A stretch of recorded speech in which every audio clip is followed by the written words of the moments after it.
Iya, surat edaran nomor 5 2022 itu bukan barang baru sebenarnya. Jauh sebelumnya itu sudah ada semacam instruksi yang disampaikan oleh Menteri Agama. Bahkan itu instruksi bersama antara Menteri Dalam Negeri dan Menteri Agama pada waktu itu. Tetapi mereka tidak soal toa yang kemudian bunyinya besar dan seterusnya. Di instruksi sebelumnya itu menyoroti rumah-rumah ibadah.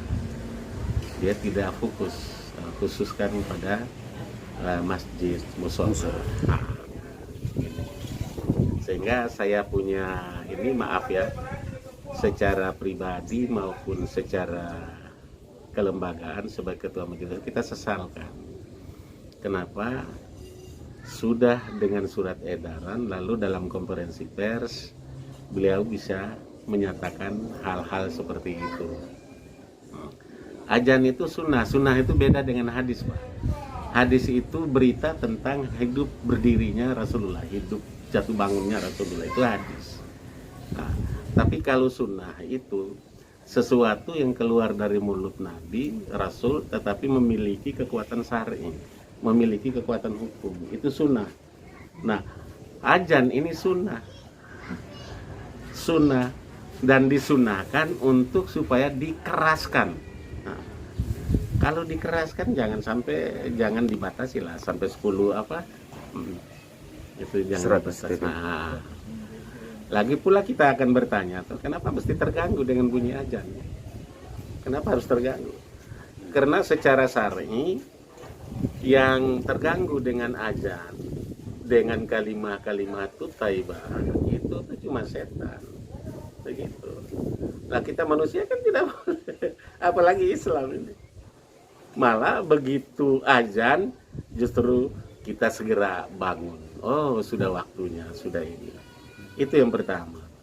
Sunnah ini juga mengandung maksud bahwa karena sunnah maka semua yang bisa mendengar bunyi azan di ufuk manapun dia menjadi saksi bahwa hari ini umat Muhammad SAW mendirikan sholat.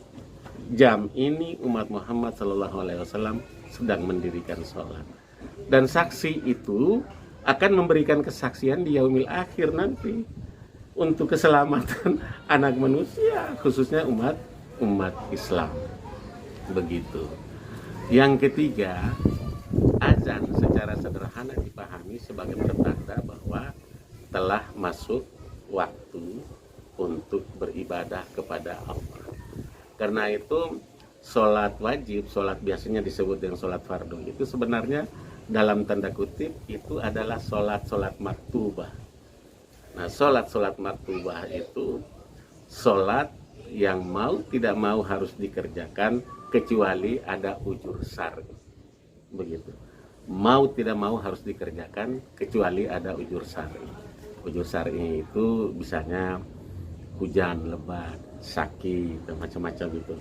Itu ujur yang dibenarkan oleh Allah Subhanahu wa taala, dan oleh Allah Subhanahu wa taala dapat memberikan rukhsah atau keringanan untuk ya. Kalau sakit diberi tidak bisa ya duduk tidak bisa ya tidur tidak bisa ya berdoa saja dalam hati. Kurang lebih seperti itu. Jadi ada keringanan yang diberikan. Cuma kita sesalkan terus terang. Walaupun alasan menteri itu bahwa menjaga keharmonisan ya Bapak. Iya, harmoni ini bukan baru sekarang. Satu.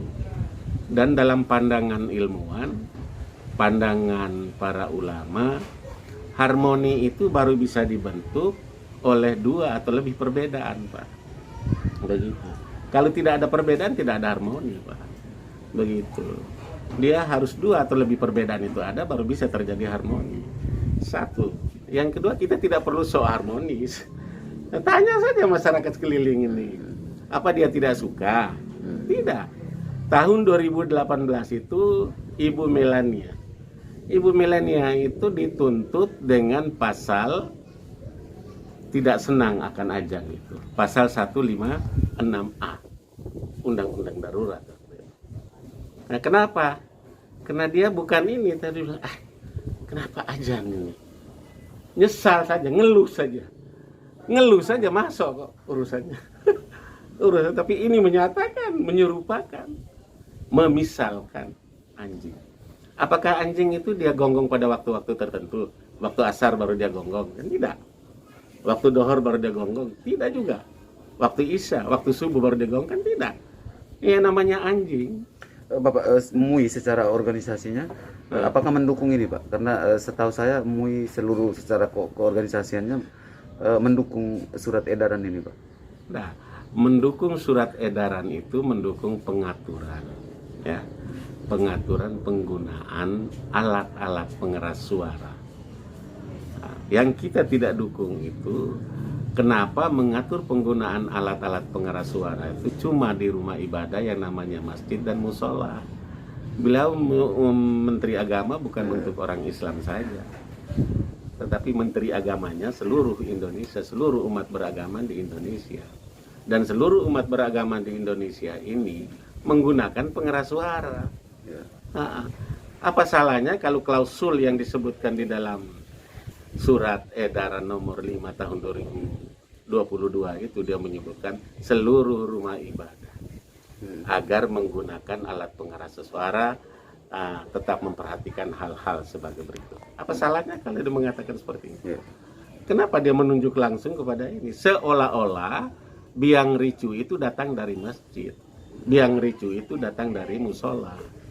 Iya. Jadi semua MUI sepakat pengaturannya, karena jauh sebelumnya juga sepakat. Pak Soekarno aman pengaturannya rumah ibadah. Pak Soeharto berapa tahun itu? 30-an tahun. Aman. Sampaikan presiden-presiden berikutnya. Nah, presiden ini yang kemudian, di masa presiden ini yang kemudian soalnya seperti ini. Seorang menteri urus TOA. Ya, maaf ya, saya masih inspektur, saya TOA saya tidak urus. Itu bukan tusi saya, maaf. Selaku pimpinan. Nah, apa tidak salah itu? Kalau Menteri Agama urus prostitusi dan lain sebagainya di lapangan, iya. Itu memang pembinaan kehidupan keberagamaan yang harus dia lakukan. Artinya bahwa untuk sementara MUI Flow Team belum mau melaksanakan edaran itu, Pak. Adanya sama dengan tidak adanya bagaimana? Surat edaran itu ada sama dengan tidak ada. Begitu. Karena kita lebih baik menunjuk pada instruksi penggunaan pengeras suara sebelum. Nah, untuk seluruh rumah ibadah, jam-jamnya tidak boleh keluar dan seterusnya. Karena kenapa? Ini sunnah, Pak. Harus sekeras-kerasnya. Harus sekencang-kencangnya.